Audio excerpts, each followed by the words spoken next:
አትሳቁ አላለ እግዚአብሔር። አትስሩ አላለ እግዚአብሔር። አትኑሩ አላለ እግዚአብሔር። አትደሰቱ አላለ እግዚአብሔር። አንድ ነገር ብቻ ነው እግዚአብሔር ያዘዘን፣ ኃጢአት አትስሩ።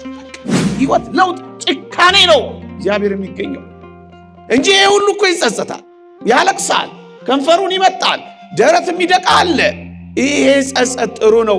ጸጸቱ ግን ለውጥ ማምጣት አለበት። ከቀማ ስድ በቃ ቀምቼ ነበር እያልክ አይደለም መኖር።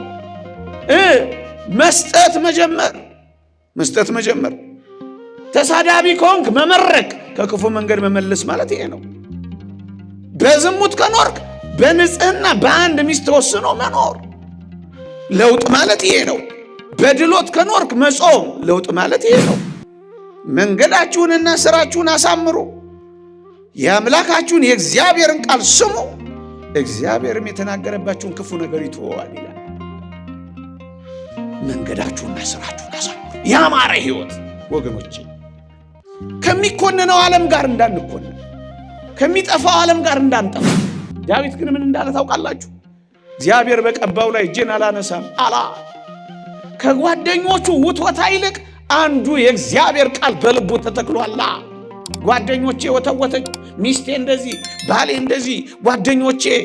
የእግዚአብሔርን ቃል ከጓደኞቼ፣ የእግዚአብሔርን ቃል ከአካባቢዎች ካስመለጥከው እግዚአብሔርን ሳታገኘው ትቀራለህ። በየዋህነት የተተከለውን ልብ ውስጥ ያለው ቃል የጓደኞቹን ውትወታ አሸነፈው። አሁን አትጠቀሚበትም ይህን ወጣትነትሽ። በደል ቢኖር ኖሮ እግዚአብሔር ልመናዬን አይሰማኝም ነበር ይላል። ከክፉ መንገድ ስትመለስ ነው የምታገኝ። ከበደልክ ስትክስ ነው ከእግዚአብሔር ጋር መተያየት የሚጀምር። በልቤ በደል ቢኖር ኖሮ እግዚአብሔር አይሰማኝም ነበር። እያችሁ ኩሮች አይደሉም፣ እግዚአብሔርን ድንጉጦች ያገኙታል። ትዕቢተኞች አይደሉም፣ እግዚአብሔርን ትሑታን ያገኙታል። ቸልተኞች አይደሉም፣ እግዚአብሔርን ንቆዎች ያገኙታል። ስንዋረድ የሚያከብር ነው እግዚአብሔር።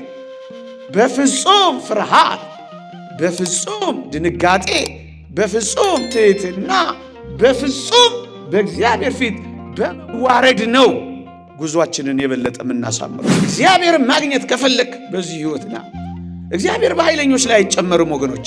ራሳቸውን ከሚያዋረዱት ጋር ግን ይሆናል እግዚአብሔር ዝቅ ሲሉ የሚያገኙት አምላክ ነው። እግዚአብሔር ወደ ከፍታ የሚያወጣው ከዝቅታ ነው።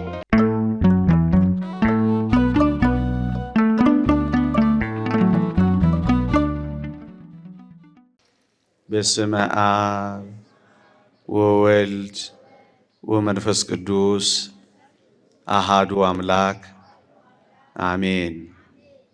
ክቡር አባታችን ርዕሰ ርሱዓን ቆሞስ አባ ተክለ ማርያም የገዳማችን አስተዳዳሪ፣ ክቡር አባታችን መጋቤ አባ ገብረ ማርያም የገዳማችን የስብከተ ወንጌል ኃላፊ፣ እጅግ የተወደድሽ እህታችን ዘማሪት አዜብ ከበደ፣ በዜማ ዕቃ እግዚአብሔርን እንድናመሰግን ዕድል የሰጠህን ዘማሪ ፍስሐ፣ ክቡራን አበው መነኮሳት፣ የተወደድክ ወንድማችን መምህር አንተነህ፣ ምእመናንና ምእመናት በልዑል እግዚአብሔር ስም እንደምን አመሻችሁ? እንደምን አላችሁ? አሜን። በምሕረቱ የጎበኘን እንደ በደላችን ያልከፈለን እንደ ኃጢአታችንም ያልተቆጣጠረን ለንስሐ ቃሉን ለመስማት በፊቱ ለመሰብሰብ እንደገና ዕድል የሰጠን አምላካችን እግዚአብሔር ይክበር ይመስገን። ከገናናው መልአክ ከቅዱስ ገብርኤል በረከት ረድኤት ለሁላችንም ያሳትፈን፣ አሜን። ለተወሰኑ ደቂቃዎች የእግዚአብሔርን ቃል አስታውሳችኋለሁ። እግዚአብሔርን የማግኘት ጉዞ በዚህች ምሽት የምንማርበት የምንመካከርበት ሐሳብ ነው። እግዚአብሔርን የማግኘት ጉዞ ለክርስቲያኖች እግዚአብሔርን ለሚፈልጉ ሁሉ ወደ እግዚአብሔር ጉዞ የሚጀምሩ ሁሉ እግዚአብሔርን እንዴት ላግኘው የሚሉ ሁሉ እግዚአብሔር እንዴት ይሰማኛል፣ ከእግዚአብሔር ጋር መኖር እንዴት እጀምራለሁ ለሚሉ ሁሉ ጥቂት የሚጠቅሙ መንፈሳዊ ምክሮች ግን የምታውቋቸውን አስታውሳችኋለሁ። እግዚአብሔር ከሁላችንም ጋር ይሆንልን። ከጥፋትም ከቅጣትም ለማምለጥ የእግዚአብሔርን ምሕረት፣ የእግዚአብሔርን መጎብኘት፣ የእግዚአብሔርን ፍቅር ለመፈለግ የሚደረግ ጉዞ የሚጀምረው እግዚአብሔር የሚናገረንን እግዚአብሔር የተናገረንን እግዚአብሔር ያዘዘንን ከማመን ነው የሚጀምረው። ወገኖቼ እደግመዋለሁ፣ የእውነተኛ ፍቅር መገለጫ ማመን ነው።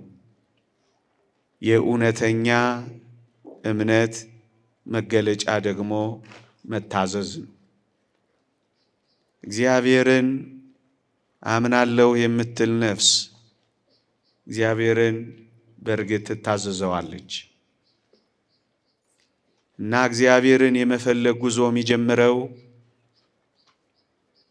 እግዚአብሔር የሚለንን እግዚአብሔር ከተናገረ እግዚአብሔር እንዲህ ሁኑ ብሎ ካዘዘ ከማመንና ከመታዘዝ ነው የሚጀምረው። የተወደዳችሁ ክርስቲያኖች፣ በዘመናት የኖሩ የእግዚአብሔር ሰዎች እግዚአብሔርን ያገኙበት መንገድ ነው ይሄ። በዚህ ምሽት ሌላ አስገራሚ መንገድ አልነግራችሁም። የእግዚአብሔር ሰዎች የሆኑ እግዚአብሔርን ግን ያገኙ ሰዎች የተጠቀሙበትን መንገድ ነው ማስታውሳችሁ። ታስታውሳላችሁ፣ ኖህና የኖህ ዘመን ሰዎች የተለያዩት በመታዘዝ አምኖ በመታዘዝ። የኖህ ዘመን ሰዎች ያምኑታል፣ ግን ሊቀጥሩት ነው የሚፈልጉት እግዚአብሔርን። እግዚአብሔር ያለውን ሳይሆን የሚታዘዙት እግዚአብሔር ካለው ትንሽ ፈቀቅ አድርገው አስተያየትና ሐሳብ ጨምረውበት ነው ሊታዘዙት የሚወዱት። 100ን እንደፈለግን እንሆንና 20ውን ደግሞ ንስሐ እንገባበታለን ብለው በራሳቸው ሐሳብ በራሳቸው መንገድ ነው ከእግዚአብሔር ጋር ለመኖር የሚፈልጉት። ኖህን ከዚህ ልዩ የሚያደርገው እግዚአብሔር የተናገረውን አንድም ሳይሸርፍ፣ አንድም ሳይቀንስ፣ አንድም አስተያየት ሳይሰጥበት፣ አንድም ማስተባበያ ሳይሞላበት ኖህም የታዘዘውን አደረገ ነው የሚለው። ወገኖቼ እግዚአብሔርን ማግኘት የምትፈልግ ነፍስ እግዚአብሔርን አምና በመታዘዝ ነው የምትጀምረው። እግዚአብሔርን ማግኘት እንፈልገዋለን ካላችሁ በማመን ፍጹም በማመን የነገረንን በመታዘዝ ነው እግዚአብሔርን የምናገኘው። እነዚህ የኖኅ ዘመን ሰዎች ኃጢአት ጥሟቸዋል። ከኃጢአት ጋር ተላቀው ከእግዚአብሔር ጋር ተጣብቀው መኖር አይደለም የፈለጉት፣ ለመላቀቅ አቅቷቸዋል። ወገኖቼ አሁን እኛም እንዲህ አይነት ዝንባሌ ያለን ይመስላል። ኃጢአት በጣም ስለጣፈጠን ጣፋጩ እግዚአብሔርን የምር መቅመስ አቃተን። መጨከን ሳይሆን የወደድነው ቀጠሮ መቅጠርን የፈለግነው። የእግዚአብሔርን ትእዛዛት ከልባችን ያዘዘንን አሁን መፈጸም ሳይሆን የምንፈልገው አስተያየት እያከልንበት፣ ጥያቄ እያቀረብንበት፣ ማስተካከያ እየሰጠንበት መኖር ነው የምንፈልገው። ያልታዘዙት መቶውን ሲበሉና ሲጠጡ ሲያገቡና ሲጋቡ መኖር እንጂ የፈለጉት የታዘዙትን ንስሐ መግባት አልፈለጉም። ወገኖቼ እግዚአብሔርን ለማግኘት የሚደረግ ጉዞ ያለንን ሙሉ ለሙሉ እሺ በማለት በመፈጸም ነው የሚጀመረው። ወገኖቼ እግዚአብሔርን የሚፈልግ ሰው ይታዘዛል። እግዚአብሔርን የሚፈልግ ሰው እሺ ይለዋል። እግዚአብሔርን የሚፈልግ ሰው ድንጉጥ ይሆናል እንደ ኖኅ። እግዚአብሔርን የሚፈልግ ሰው አይዘገይም፣ ይወስናል። እግዚአብሔርን የሚፈልግ ሰው ቀጠሮ ሲቀጥር አይኖርም፣ ይጨክናል። አያችሁ፣ እግዚአብሔር የሚገኘው የነገረንን በማመን ለመታዘዝ በምናደርገው ጭከና ነው። ወገኖቼ ለምን እግዚአብሔር አልሰማኝም? ለምን እግዚአብሔርን ማግኘት አቃተኝ? ሳናምነው በማመን ወይም ማመናችንን በመታዘዝ ሳንገልጥለት እግዚአብሔር አይገኝም። በመመላለስ እግዚአብሔር አይገኝም። እግዚአብሔር አምላኬ ነው እያሉ በመፎከር እግዚአብሔር አይገኝም። የእግዚአብሔር አገልጋይ ነኝ እያሉ የእግዚአብሔርን አገልግሎት መለያ እየለበሱ እግዚአብሔር አይገኝም። እግዚአብሔር የሚገኘው በመታዘዝ ነው። የሰዶም ሰዎች ከሎጥ የተለዩት የሰዶም ሰዎች ፌዘኞች ስለሆኑ ነው። ፌዘኞች እግዚአብሔርን አያገኙት። ሎጥ ሲነግራቸው እግዚአብሔር ያዘዘውን ሲያስተምራቸው አፌዙበት የሚል ቃል ነው የተጻፈው። ፌዘኛ ሆነን እንዴት እግዚአብሔርን እናገኘዋለን? የእግዚአብሔርን ትእዛዛት በፌዝ ለመተካት እየጣርን እንዴት እግዚአብሔርን የማግኘት ጉዞ እንጀምራለን? በጣም የሚደንቅ አንድ በመጽሐፍ ቅዱስ ታሪክ እሳት ሊወርድባት የነበረችው ከተማ፣ የጥፋት ነጋሪት የተጎሰመባት ነነዌ እንዴት እንደዳነች ሲተረክ ሰምታችኋል። ይህ ምንኛ ያስደንቃል! እንዲህ የሚል ቃል ነው በዚህ በትንቢተ ዮናስ ምዕራፍ 3 ቁጥር 5 ላይ የተጻፈው። እኔ ሳነበው ሁሌ ይደንቀኛል። ወይ ሰዎች እግዚአብሔርን ወደ እግዚአብሔር ጉዞ እንጀምራለን ወገኖች። ቃል እንዲህ ይላል፣ ለሚናገረው እምቢ እንዳትሉ ተጠንቀቁ ተብሎ ተጽፏል። ወገኖች እግዚአብሔር በዚህ ዘመን መጨረሻ ለሚናገረን ልባችን እሺ ባይ ነው አይመስልም። ለዚህ ነው ጉዞ የጀመርን የማይመስለው። ለሚነገረን የእግዚአብሔር ቃል እሺ የሚል ልቦና ከሌለን እግዚአብሔርን እንዴት እናገኘዋለን?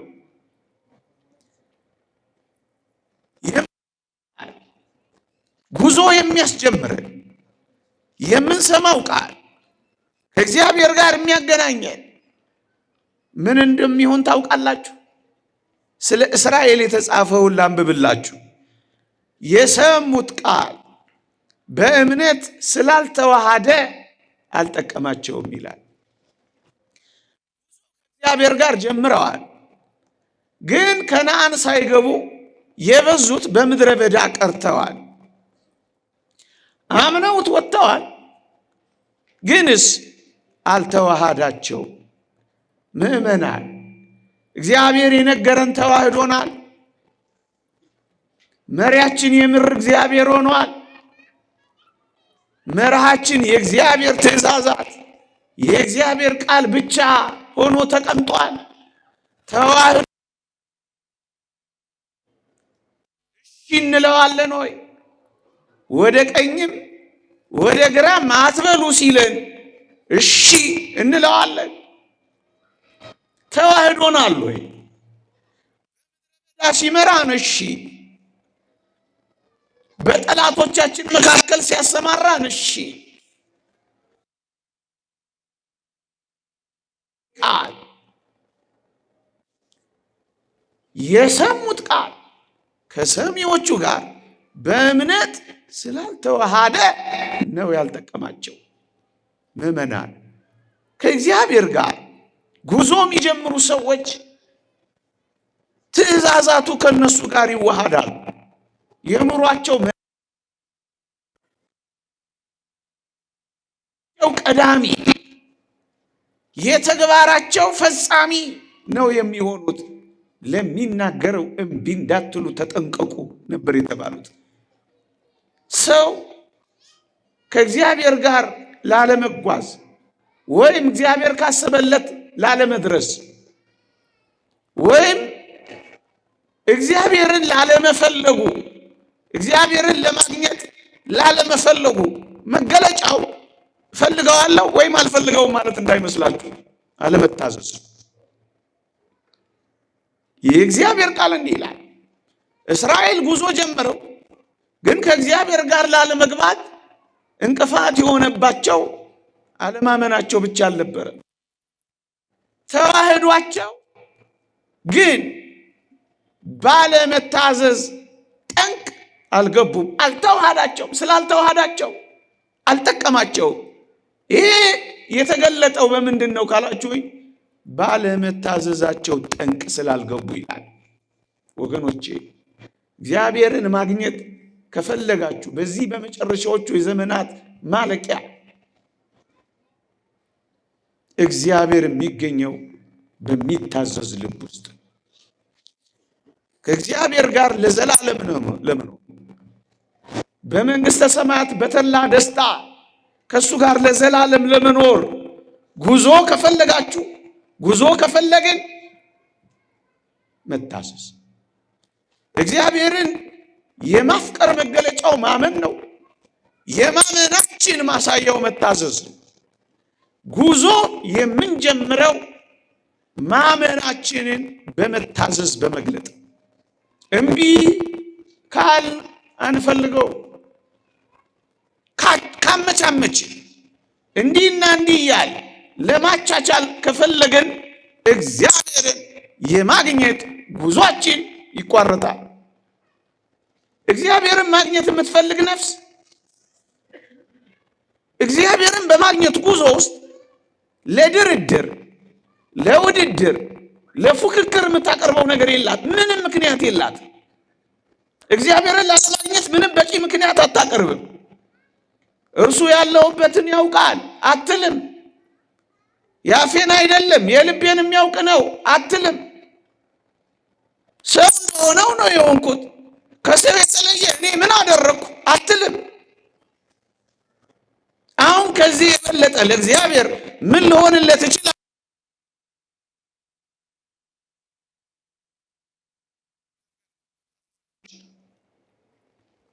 ማሳያዎች ልስጣችሁ። ያ በመስቀል ላይ በቀኝ የተሰቀለ ወንበዴ እግዚአብሔርን ፈልጎ ያገኘው መስቀል ላይ ነኝ፣ ምን ይመቻል? አሁን እግዚአብሔር ያለሁበትን ሁኔታ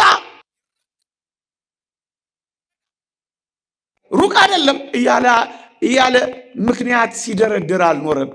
እግዚአብሔርን በዛች ጭንቅ ሰዓት ውስጥ ፈለገው፣ አገኘው።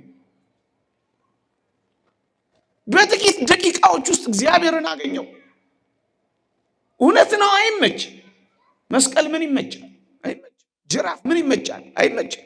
ችንካሮች ምን ይመቻሉ? አይመቹ። መራራ ሐሞት መጠጣት ምን ይመቻል? አይመች።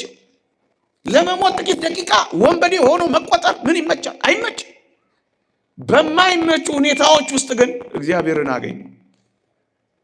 ወዳጆቼ አሁን ያለን አኗኗር የማይመች መሆኑን እያሰብን ሰበብ እየፈጠርን እግዚአብሔርን በዚህ ውስጥ እንዴት ማግኘት እችላለሁ የሚል ምክንያት እንዳናቀርብ እንዲህ አይነት ሰዎች እፊታችን ሆነው ይገስጹናል። አልጋ ላይ እንጂ መስቀል ላይ አልሆንክ ወዳጄ። እንዴ እግዚአብሔርን በጸሎት እንዳታናገረው እሳት ውስጥ እንኳን አልገባ። ምን ምክንያት አለ? ችንካራ አልቆምክ፣ ምድር ላይ እንጂ የቆምከው። ታዲያ ምን ምክንያት ምን ሰበብ? ይሄ ብቻ እኮ አይደለም። ያ ዘኪዮስ የሚባለው አጭሩ ሰው ለማግኘት ቁመቱ እኮ በቂ ምክንያት፣ ያውቀኛል፣ መቼም ይረዳኛል፣ እንደኔ ያለ ሰው ሊያየው እንደማይችል ያውቃል። ብቻውን በግልጽ ነው እንጂ ማግኘት ያለብኝ እንዲህ ባለው ሁኔታ ውስጥ እንዴት እሱን እፈልገዋለሁኝ አላለም።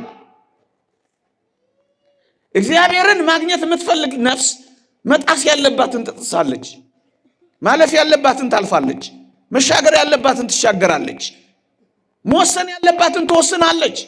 ለምን ማግኘት አቃተን? ውሳኔ ይቸግረናል፣ ጭካኔ ይቸግረናል፣ መቁረጥ ይቸግረናል። መቅጠር እንጂ መቁረጥ ያቅተናል። እዩት። ይሄንን ግን በቂ ምክንያት አለው። ቁመቴ አይደርስም፣ ላየውም አልችልም። የጽድቅ ቁመትን በመጨመር የመንፈሳዊ ሕይወትን በመጨመር ከስንፍና ወደ ትጋት በመሸጋገር እግዚአብሔርን ለማግኘት የምትጨክን ነፍስ ከክርስቶስ ጋር ትገናኛለች፣ ታየዋለች። ያን ጊዜ ወደ ቤቷ ይገባል፣ ወደ ልቧ ይገባል። መዳን ዛሬ ሆኗል የሚለውን ክርስቶስ ያውቀዋል። በጣም ሃርድ ነው ዛሬ። ይሄ ሁሉ ሰው በስቷል፣ ያጋፋዋል። እኛ ክርስቶስን እንዴት ማግኘት የሚቻል አይደለም ብለው አይደለም የተመለሱት። ክርስቶስ የልባችንን ያውቀዋል፣ በሽተኛም እንደያዝን ይረዳዋል አይደለም ያሉት። አላስገባ ቢላቸው እንኳን ጣራውን የነደሉት። በቃ እንደዚህ ነው። እግዚአብሔርን የምትፈልግ ነፍስ መጨከን አለባት፣ መወሰን አለባት። እግዚአብሔር የሚገኘው እንደሱ ነው። ጣራውን ነደሉት። በሽተኛውን በቃሬዛው የክርስቶስ እግር ስር አስቀመጡት። ጭካኔያቸውን፣ ብርታታቸውን አየ። እግዚአብሔር ጭካኔህን ማየት ይፈልጋል። መፈለግህን በብርቱ ማየት ይፈልጋል። መለስ ቀለስ ማለታችንን አይደለም፣ መቆየት መፈለጋችን፣ ብርቱ የልባችንን መሻት እግዚአብሔር ማየት ይፈልጋል እንጂ በቂ ምክንያት አላቸው። በሩ ተዘግቷል፣ በቃ እሱን ማየት ይፈልጋል እግዚአብሔር። ወገኖቼ እሱን ማየት ይፈልጋል። እግዚአብሔርን ማግኘት የሚፈልጉ ሰዎች፣ የተወደዳችሁ ክርስቲያኖች፣ ፈሪዎች አይሆኑ። አንዳንዴ የእግዚአብሔር ቃል ሲነገረን ምናልባትም ጭክን ያሉ ቃላት ስንሰማ ምን ያስፈራሩናል? እነዚህ ሰባኪዎች ምን እንደዚህ ይላሉ? ሌላ ደግ ደግ ነገር አወሩ። እግዚአብሔርን የማያገኙ ሰዎች ስለ ኃጢአታቸው ስለሚነገራቸው ነገር ግን ይደነግጣሉ፣ ይፈራሉ፣ መስማት አይፈልጉም። ከዛ በኋላ ብዙ ሰው ደስታው፣ ቅምጥልነቱ፣ አሁን ያለው ኑሮ የተመቸው ሲሆን የእግዚአብሔርን ቃል መስማት በመጨከን ማዳመጥ አይፈልግም፣ ይሸሻል። ብርሃኑ እንዳያጋልጠው በጨለማ ውስጥ ለመኖር ወደ ጨለማው ሕይወት በፍጥነት ይደበቃል። መስማት አይፈልግም፣ ጨክኖ መስማት አይፈልግም።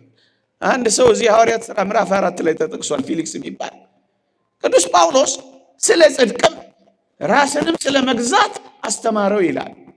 ፊሊክስ ግን ፈርቶ ይላል ሂድ አሁን አለው ይላል። ሂድ። እግዚአብሔርን እንደነዚህ ሰዎች ማግኘት ፈሪዎች፣ ጽድቅን የማይሰሙ ራስን ስለ መግዛት ማድመጥ የማይፈልጉ ራሳቸውን ከሚገዙ ይልቅ እግዚአብሔር ቢቀርባቸው የሚመርጡ ሂድ ሲመቸኝ የሚሉ ሲመቸኝ። መቼ ነው የሚመቸው አይታወቅም። የምዕራፉን መጨረሻዎች ተመልከቱ። በጣም ያሳዝናል። ፊሊክስ ተመችቶት ታረቀ። እንደሚመቻችሁ አይታወቅም። እንዲመቻቸው ብቻ ነው የሚፈልጉት። የሚመቻቸው ዘመን እንዲመጣ ነው እንጂ የሚፈልጉት እንዴት እንደሚያመቻችሁ ግን ማሰብ አይፈልጉም። እሺ ንስሐ አባት ለመያዝ አመቻቸህ? እሺ ራሳችሁን ተረጋግታችሁ ለመፈተሽ ማን ያመቻችል? ሲመቸኝ አለው ይላል። እድላቸውን ያባክናሉ እንጂ እጃቸው ላይ ፊታቸው ላይ የቀረበውን እድል መጠቀም የዚህችን ምሽት እድል የሚጠቀምባት ሰው አለ? እቺ ምሽት እኮ እድል ናት። እቺ ምሽት እኮ የብድር ዕድሜ ናት። እቺን ምሽት ያላገኟት እጅግ በርካቶች እኮ አልጋ ላይ ዋሉ፣ ኦክሲጅን የተገጠመላቸው በማቃሰት እንኳን የእግዚአብሔርን ቃል ለመስማት የራሳቸው ድምፅ ይቋሉ። እቺ ምሽት እኮ እድል ናት። እግዚአብሔርን ለመጓዝ የሚያደርጉ ሰዎች በሰሩት ስራ በሚኖሩት ኑሮ ያፍራሉ እንጂ የሚሰሙትን ቃል ፈርተው እግዚአብሔርን ያባረሩትም። አባረረው። ይሄ ካመለጠ የማይመለስ ነገር አለ ወገኔ። የዛሬው እዚህ ቁጭ ብሎ ማድመጥ ነገ ላይ ይገኝ ይችላል ወገኔ። ነገ ባይኖርስ? ነገ ይሄ መንፈሳዊነታችን ባይቀጥልስ? ነገ የዲያብሎስ ፈተና ቢበረታስ? አያችሁ፣ ለዚህ ነው እግዚአብሔርን ማግኘት የሚፈልጉ ሰዎች የሚጀምሩት ከማመንና ቶሎ ከመታዘዝ ነው። የእግዚአብሔር ፍለጋ እግዚአብሔርን ማግኘት የሚጀምረው ከዚህ ነው ወገኖቼ። ጥቂት ጥያቄዎች ጠይቃቸውና ወደ ሁለተኛው ነጥብ ልለፍ። እግዚአብሔር ያለንን አምነናል? እግዚአብሔር ላለው ቃል ታዘናል? ንስሐ ባትገቡ ሁላችሁ ትጠፋላችሁ ያለውን የጌታችንን ቃል አምነነዋል?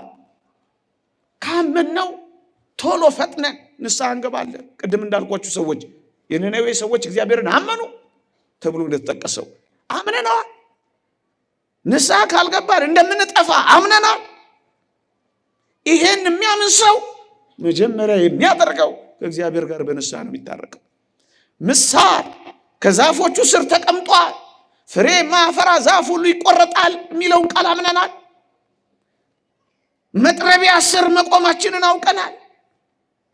እስከ ዛሬ ለዘመናት መልካም የሆነ ክርስቲያናዊ ፍሬ ስላላፈራን እግዚአብሔር የሚቆርጥበት ቀን እንዳለው አምነናል።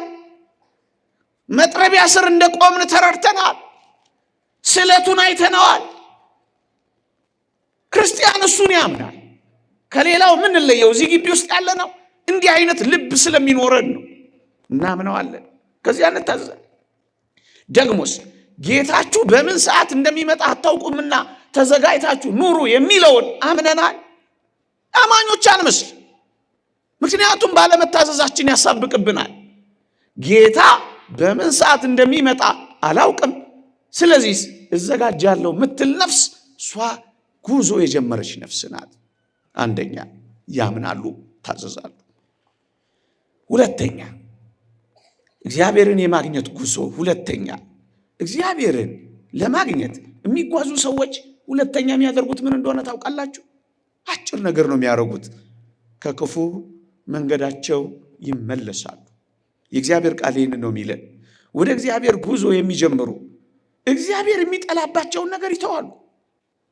እግዚአብሔር አታድርጉ ካላቸው አያደርጉ። ጉዞ የጉዞ ሁለተኛ ደረጃው ይሄ ነው። ምን ማድረግ? ከክፉ መንገዳቸው ይመለሳሉ። የእግዚአብሔር ቃል እንዲህ ይላል።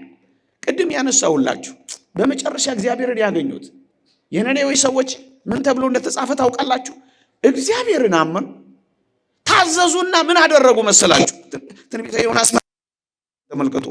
እግዚአብሔርም ከክፉ መንገዳቸው እንደተመለሱ አየ፣ ስራቸውን አየ ይላል። ልድገመው። ከክፉ ተመለሱ፣ ስራቸውን አየ ይላል። ወዳጆቼ እግዚአብሔር እንዲገኝ ከፈለግን ከክፉ መንገዳችን እንመለስ። እግዚአብሔርን እንደምንፈልግ እናስታውቃለን። ባይሆን እኮ እንደዚህ አንነጠፍም። ግን እግዚአብሔር የሚገኘው ፊቱ በመኮልኮል በመነጠፍ አይደለም እና ከክፉ መንገዳችን ስንመለስ እግዚአብሔር ያየናል። እግዚአብሔር ሲያየን ያገኘናል። የተወደዳችሁ ክርስቲያኖች እግዚአብሔር የሚገኘው በልምድ ውስጥ አይደለም። አሁን ቅዱስ ገብርኤል ቤተክርስቲያን በየወሩ መጥቶ መሳለም ልምድ ሆኖብን ይሆናል። በዚህ ልምድ ውስጥ ባለች እውነተኛ የህይወት ለውጥ ውስጥ ነው የሚገኘው። እንዲህ አይነቱን ወርሃዊ ጉዞ የህይወት ለውጥ ጉዞ ከክፉ ስራቸው ሲመለሱ የህይወት ለውጣቸውን ነው እግዚአብሔር ያየው።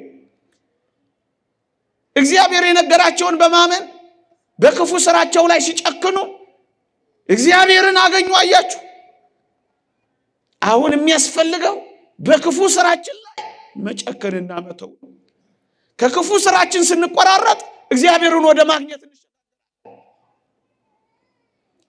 ከክፉ መንገዳችን ስንመለስ ወደ እግዚአብሔርን ወደ ማግኘት ጉዞ እንመለሳለን። ወደ እኔ ተመለሱ የሚለው ቃል የሚያሳየው ይህንን ነው።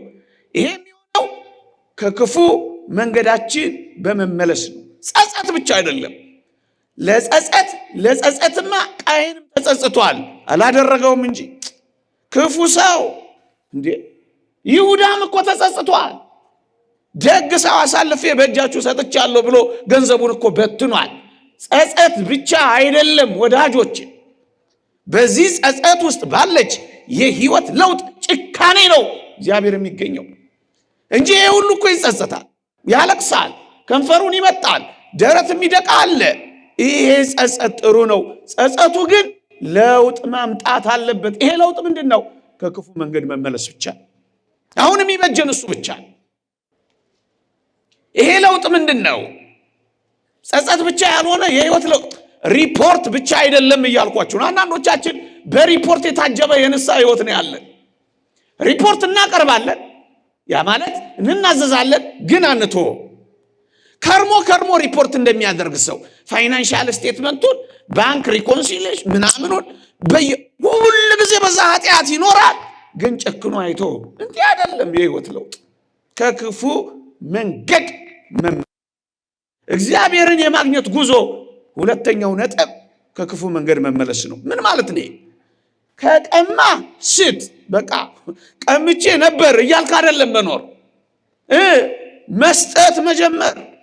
መስጠት መጀመር። ተሳዳቢ ከሆንክ መመረቅ፣ ከክፉ መንገድ መመለስ ማለት ይሄ ነው። በዝሙት ከኖርክ በንጽህና በአንድ ሚስት ተወስኖ መኖር ለውጥ ማለት ይሄ ነው። በድሎት ከኖርክ መጾም ለውጥ ማለት ይሄ ነው። የተወደዳችሁ ወገኖቼ፣ እሾህ የወጋው ሰውነት እሾህን በመንቀል ብቻ አይደለም የሚድነው፣ ይልቁንም ዘይትና መድኃኒት በማፍሰስ ነው። ይሄ ዘይትና መድኃኒት ማፍሰስ ምን ይመስላችኋል? የተለወጠ ሰው የሚያሳየው መንፈሳዊ ፍሬ ነው። መንፈሳዊ ፍሬ ማፍራትም ጭምር ነው። ከክፉ መንገድ መመለስ ብቻ አይደለም። መካስ ምን በማድረግ ፍሬ በማፍራት በጎ ሥራ በመስራት እግዚአብሔርን ማግኘት ጉዞ የሚጀምረው በዚህ ነው። አባቶቻችን እንደሚሉት በበደሉ ላይ ድፍረትንና ሽንገላን ሊጨምር ወይም አልሰራውም ቢል ይላል፣ ከዛች ኃጢአት መጠበቅ አይችልም፣ ከሚመጣውም ኃጢአት መጠበቅ አይድንም ይላል። ከሚመጣው ኃጢአት እንድንጠበቅ ከዛችኛው ኃጢአት እንድንላቀቅ የሚያስፈልገን እውነተኛ የህይወት ለውጥ ነው። መመለስ። ከክፉ መንገዳቸው ተመለሱ። እግዚአብሔርን ያገኙ ሰዎች በሙሉ ተመልከቷቸው፣ ከክፉ መንገዳቸው የተመለሱ ሰዎች ናቸው። አሁንም እንደዛው እየኖርን እግዚአብሔርን ማግኘት እንዴት እንመኛለን? እግዚአብሔር በሚጠላው ህይወት ውስጥ እየኖርን እግዚአብሔርን መውደዳችን በምን ይታወቃል? እግዚአብሔር ሊያገኘን ከፈለገን እግዚአብሔርን በምናገኘው ቦታ ማለፍ ነው ያለብን። የተወደዳችሁ ክርስቲያኖች፣ ምንም ምክንያት ሳንደረድር የእግዚአብሔር ቃል እንዲህ ይላል። ትንቢተ ኤርምያስ ምዕራፍ 26 ቁጥር 13 እንዲህ ይላል፣ አሁንም መንገዳችሁንና ስራችሁን አሳምሩ፣ የአምላካችሁን የእግዚአብሔርን ቃል ስሙ፣ እግዚአብሔርም የተናገረባችሁን ክፉ ነገር ይተወዋል ይላል። መንገዳችሁንና ስራችሁን አሳምሩ። ያማረ ህይወት ወገኖቼ፣ ከሚኮነነው ዓለም ጋር እንዳንኮነን፣ ከሚጠፋው ዓለም ጋር እንዳንጠፋ፣ ከሚቀጣው ዓለም ጋር እንዳንቀጣ። አባቶቻችን እንደተናገሩት ቅጣትን ሳታመጣ የምታልፍ ኃጢአት የለችም። ይሄ ሁሉ አስረሽ ምችው፣ ይሄ ሁሉ ጭካኔ ክፉ መንገድ መተውና መመለስ ነው። ከክፉ መንገዳቸው እንደተመለሱ ስራቸውን አየ ነው የሚለው። እግዚአብሔር ከክፉ መንገዳችን ስንመለስ ያየናል። ገና ነኝ ትንሽ በዚህ በክፉ መንገድ ልቀጥል ካል አናገኘው። አሁን ከተመለስን እግዚአብሔር ያገኘናል፣ እኛም እግዚአብሔር እናገኘዋለን። ምክንያቱም እግዚአብሔር እኛን እየፈለገን ነው። አሁን እኛንን ጉዞ ለመፈለግ ያልጀመርነው በእነዚህ መንገዶች እግዚአብሔርን ወደ ማግኘት መጓዝ መጀመር ግን አለብን። አሁን የተወደደ ሰዓት አሁን፣ የማዳንም ቀን ዛሬ ነው። በተወደደ ሰዓት ሰማው፣ በማዳኔም ቀን ረዳው። አሁን እንዴት ላድርግ? በዚህ ሁሉ ከባቢ ዙሪያ፣ በዚህ ሁሉ የአካባቢ ተጽዕኖ እግዚአብሔር ይገኛል። ይገኛል። የአካባቢ ተጽዕኖን ያሸንፋሉ። ጋር ሲኖሩ ሞኝ ሆኖ ነው፣ አህያ ሲጭኑ 3 ሆኖ ነው፣ እንደው ከሰው እንዴት እለያለሁ ሳይሉ የአካባቢ ተጽዕኗቸውን ሰብረው የሚሄዱ እግዚአብሔርን ያገኛሉ። እንደ ጓደኞቼ ካልሆንክ ካላልክ እግዚአብሔርን ታገኘዋል። ከጨከንክ እግዚአብሔርን ታገኘዋል። ዳዊት ሳኦል እዛ በራ ምድረ በዳ ተገናኝተው የዳዊት ጋሻ ጃግሬዎች መጥተው ምን እንዳሉ ታውቃላችሁ? አገልጋዮች እኮ ናቸው። ይኸው እግዚአብሔር እኮ ሳኦልን በእጅ ላይ ጥሎታል፣ ክፉ መንፈስ ያሰቃየዋል፣ ያንተም ጠላት ነው፣ ይኸው ምድረ በዳ ለምድረ በዳ ያሳድድሃል፣ እግዚአብሔር በእጅ ላይ ቢጥለው አይደለ ክደለው እያሉ ጓደኞቹ ወተወቱት። ሳኦልን እንዲገለው እጆቹንም እንዲያነሳበት ጨቀጨቁት። ዳዊት ግን ምን እንዳለ ታውቃላችሁ? እግዚአብሔር በቀባው ላይ እጄን አላነሳም አላ።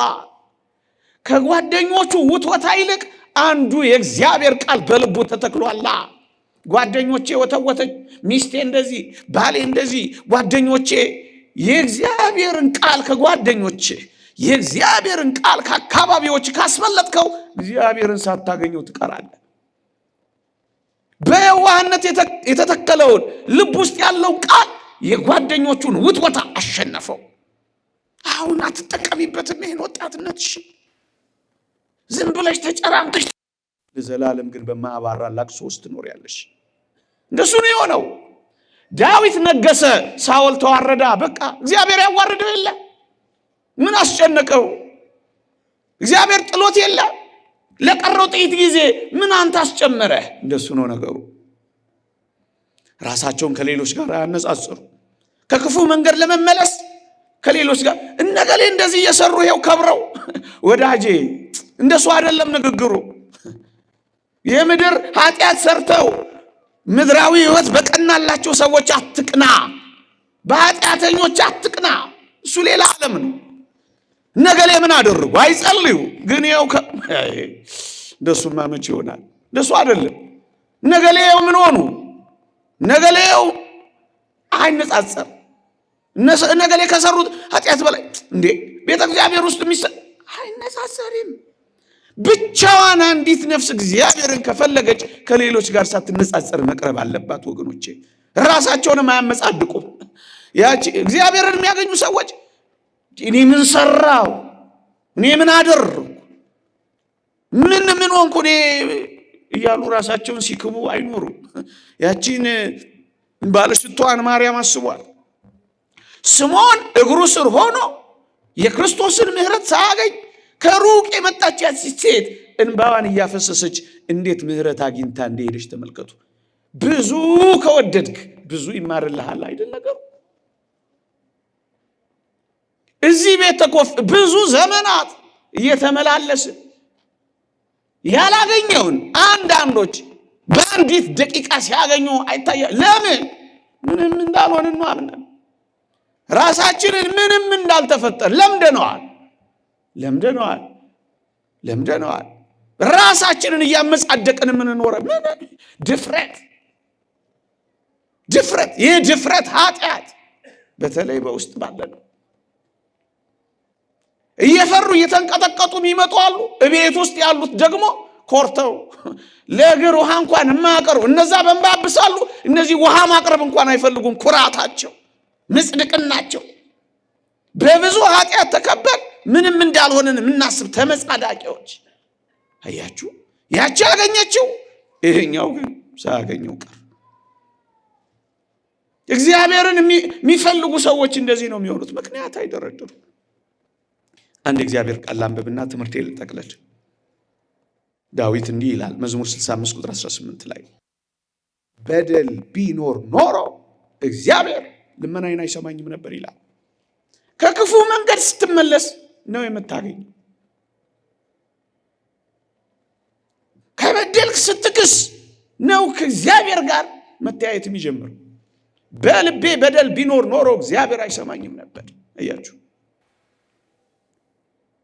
እግዚአብሔር እንደሚሰማው ሰው ሆኖ ለመኖር እነዚህን ከክፉ መንገድ መመለስ፣ ከበደል መራቅ ብቻ፣ በንስሐ ብቻ። በቃ ሌላ እኮ አድርጎ አላለ። አትሳቁ አላለ እግዚአብሔር። አትስሩ አላለ እግዚአብሔር። አትኑሩ አላለ እግዚአብሔር። አትደሰቱ አላለ እግዚአብሔር። አንድ ነገር ብቻ ነው እግዚአብሔር ያዘዘን፣ ኃጢአት አትስሩ። በቃ ሁለተኛ፣ ሶስተኛና ለዛሬ መጨረሻው ብዙ ሰዓት እንዳላቆያችሁ እግዚአብሔርን የእግዚአብሔር የሆኑ ሰዎች እንዴት አገኙት?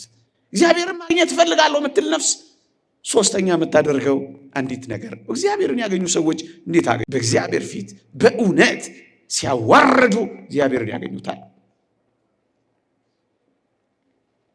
ኩሮች አይደሉም፣ እግዚአብሔርን ድንጉጦች ያገኙታል። ትዕቢተኞች አይደሉም፣ እግዚአብሔርን ትሑታን ያገኙታል። ቸልተኞች አይደሉም፣ እግዚአብሔርን ንቆች ያገኙታል።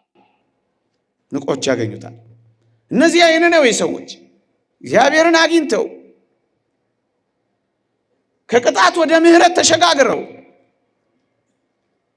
እንዴት እንደተመለሱ አይታችኋል። ያደረጉት አንድ አስደናቂ ነገር ግን ራሳቸውን በኃይለኛው በእግዚአብሔር ፊት ማዋረድ። ማቅ ለበሱ። ማቅ ሲለብሱ ሳያቸው ሐር አለበሳቸው። እግዚአብሔር አከበራቸው። ከዙፋናቸው ሲነሱ መሬት ሲወርዱ ሲያያቸው እግዚአብሔር እንደገና ወደ ዙፋን መለሳቸው። የተወደዳችሁ ክርስቲያኖች አመድ ሲነሰንሱ ሲያያቸው እግዚአብሔር ጸጋውን አለበሳቸው። ስንዋረድ የሚያከብር ነው እግዚአብሔር። በፍጹም ፍርሃት፣ በፍጹም ድንጋጤ፣ በፍጹም ትሕትና፣ በፍጹም በእግዚአብሔር ፊት በመዋረድ ነው ጉዟችንን የበለጠ የምናሳምረው ወገኖቼ። እንዲህ ይላል እግዚአብሔር ቃል፣ እንዲህ ይላል እግዚአብሔር ቃል። ኢሳይያስ ምዕራፍ 66 ቁጥር 2 አንድ አስደናቂ ቃል ተጽፏል። ምዕመናን፣ እግዚአብሔር የሚመለከተው ሰው ማን ነው? እግዚአብሔር የሚያየው ሰው ማን ነው? የእግዚአብሔር ልብ የሚያዘነብልለት ሰው ማን ነው? እግዚአብሔር እሺ የሚለው ሰው ማን ነው? እንዲህ ይላል እግዚአብሔር ቃል፣ ወደዚህ ወደ ትሑት መንፈሱም ወደ ተሰበረ በቃሌም ወደሚንቀጠቀጥ ሰው እመለከታለሁ ይላል። እንዴት ይደንቃል እግዚአብሔር! ወደ ትሑታን ልብ ያያል። ትሑት ወደ ሆነችው ወደ ቅድስት ድንግል ማርያም ያያል። አፈርና ትቢያ ስሆን ለሚል ለአብርሃም ይገለጣል። እኔ ጭንጋፍ ነኝ የሚለውን ጳውሎስን ሶስተኛ ሰማይ ያደርሰዋል። እግዚአብሔር ከትሑታን ጋር ይገኛል። ከትዕቢተኞች ከኩሮች ጋር አይደለም። እግዚአብሔር ልባቸውን ከሚያዋርዱ ከሚንቀጠቀጡ ከሚደነግጡ ሰዎች ጋር እግዚአብሔር ከተሰበረ ልባቸው መንፈሳቸውም ከሚሰበር ሰዎች ጋር እግዚአብሔርን በልዕልና ከሚያከብሩት ሰዎች ጋር እግዚአብሔር ይገኛል። እግዚአብሔርን ማግኘት ከፈለክ በዚህ ሕይወትና እግዚአብሔር በኃይለኞች ላይ አይጨመርም ወገኖቼ። ራሳቸውን ከሚያዋርዱት ጋር ግን ይሆናል እግዚአብሔር። እግዚአብሔር ዝቅ ሲሉ የሚያገኙት አምላክ ነው። እግዚአብሔር ወደ ከፍታ የሚያወጣው ከዝቅታ ነው።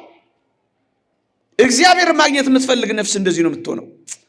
እኔ ታናሽ ነኝ ለሚሉ ታላቅ ድል የሚያጎናጽፍ አምላክ ነው። ጌዲዮንን ተመልከቱት። እኔ በጣም ታናሽ ነኝ፣ ወገኔም የተጠቃ ነው ሲል እግዚአብሔር ኃይልን አስታጠቀው። እግዚአብሔር እንደሱ ነው የሚያደርገው። በመንቀጥቀጥ በትህትና ለሚቀርቡት እግዚአብሔር ታላቅ ድልን ነው የሚያጎናጽፈው። ወደዚህ ወደ ትሑት መንፈሱም ወደ ተሰበረ ሰው እመለከታለሁ። እግዚአብሔር ተመለከተን ማለት አገኘን ማለት ነው። እኛም እግዚአብሔርን አገኘነው ማለት ነው። ስለዚህ ኩራት ይቅር፣ ትዕቢት ይቅር፣ ኩፈሳ ይቅር፣ ይሄ ዝም ብሎ መለስ ቀለስ ማለት ይቅር። በመደንገጥ በመንቀጥቀጥ በመፍራት በመሰበር ወደዚህ ሕይወት እንምጣ። የእግዚአብሔርን ቃል በመስማት የተወደዳችሁ ክርስቲያኖች በሙሉ ተመልከቷቸው። ቅዱስ ዮሐንስ መጥምቅ ከሱ ልጀምር። የጫማውን ጠፍር ልፈታ አይገባኝም ሲል ራሱን እንዲነካው አደረገዋ። እንደሱ ነው እኮ ያደረገው። እኔ ዝቅ ልል ይገባኛል ሲል ሴቶች ከወለዷቸው በላይ ብልጫ ያለው እንደሆነ ተናገረለት። እኔ ጭንጋፍ ነኝ ሲል እስከ 3ኛው ሰማይ ነጠቀዋ ጳውሎስ። እንደሱ ነው እግዚአብሔር የሚያደርገው። መሬት እያየች ደረቷን እየደቃች እኔን ኃጢአተኛውን ማረች የምትል ያቺ ነፍስ እዛ በሉቃስ ወንጌል ምዕራፍ 18 ላይ ያለው ያ ቀራጭ የእግዚአብሔር ምሕረት አግኝቶ ወደ ቤቱ ሄደ። መሬት እያየ ቀና ሳይል ዝቅ እያለ የሚኖሩ ያቸዋል። ሰባሮችን እግዚአብሔር ያቸዋል። ደካሞችን እግዚአብሔር ደካማነታቸውን የሚያምኑ ጥበባቸውን የሚሽሩ ያላቸው እንደሌላቸው የሚሆኑ እግዚአብሔር ከነሱ ጋር ነው የሚሆነው። ቅድም እንዳልኳችሁ እግዚአብሔር ከኃይለኞች ጋር ተጨምሮ ኃይለኛ አይሆንም።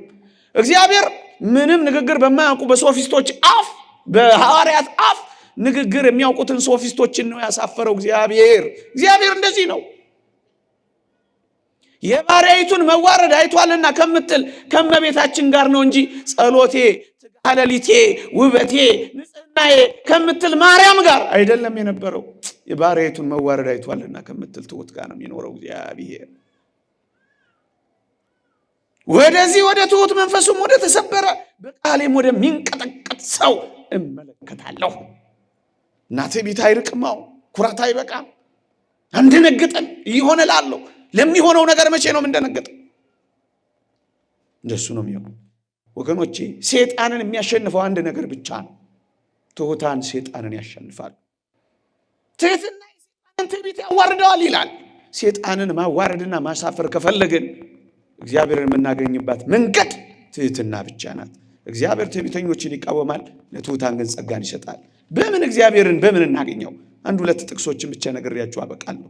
ብዙ ዝርዝር አለው ትምህርቱ፣ ይበቃል። ከዚህ በላይ አላስመሻችሁም። በምንድን ነው ሲያዋርዱ የነበረው የእግዚአብሔር ሰዎች? እንዴት አዋርደው ራሳቸውን አገኙት? ይሄ ሕይወታችን መመሪያ ስለሆነ ነው አለፍ ገደም ብዬ የምጠቅሰው። የክርስቲያን ሁሉ የእግዚአብሔርን የሚፈልግ ሰው ሁሉ መንገዱ ይሄ ነው።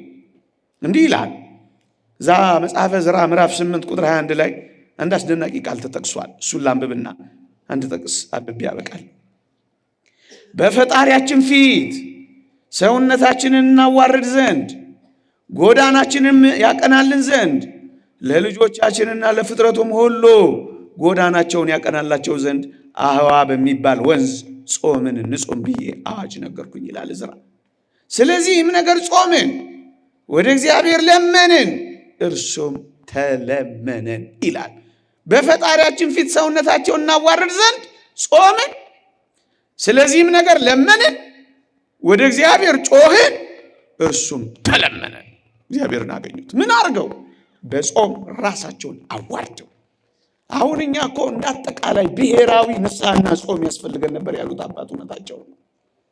በምንም ነገር ፈቀቅ አናደርገውም። እፊታችን የቆመውን የአጋንንት ተራራ አንድ ነገር ብቻ፣ በእግዚአብሔር ፊት መዋረድ፣ በጾም መዋረድ፣ በንስሐ በመዋረድ፣ ብርቱ ጸሎትና ጩኸት በማሰማት መዋረድ።